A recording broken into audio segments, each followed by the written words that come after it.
लंका को जलाने का विधि द्वारा विधान क्यों रचा गया और किसके श्राप से जली थी लंका, आइए जानते हैं इस कहानी के माध्यम से।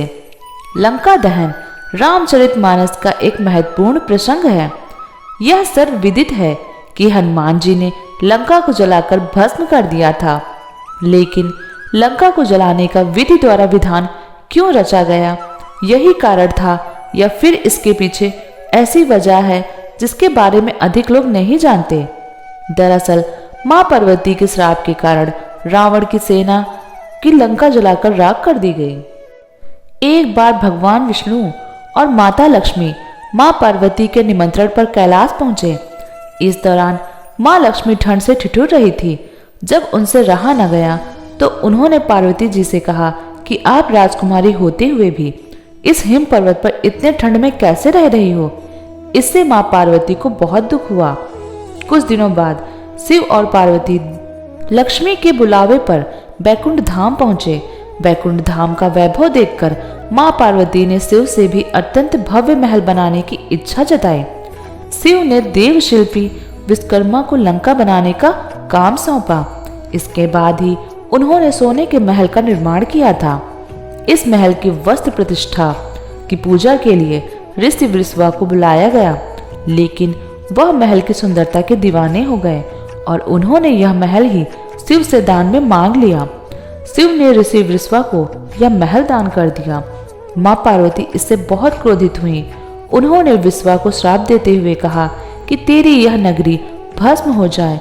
पार्वती के श्राप के कारण ही रावण द्वारा रक्षित वह लंका हनुमान ने फूंक डाली।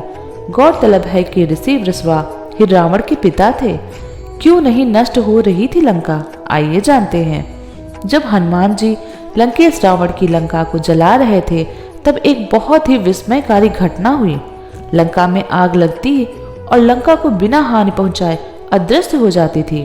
तब महावीर हनुमान जी चिंतित हो उठे कि रावण द्वारा अर्जित पुण्य इतने प्रबल हैं अथवा मेरी भक्ति में ही किसी प्रकार की कमी है। जब श्री हनुमान जी ने अपने आराध्य प्रभु श्री राम का सुमिरन किया तब भगवान श्री राम की कृपा से ज्ञात हुआ कि हे हनुमान, जिस लंका को तुम जला रहे हो वह माया रचित है, प्रतिबिंबित है।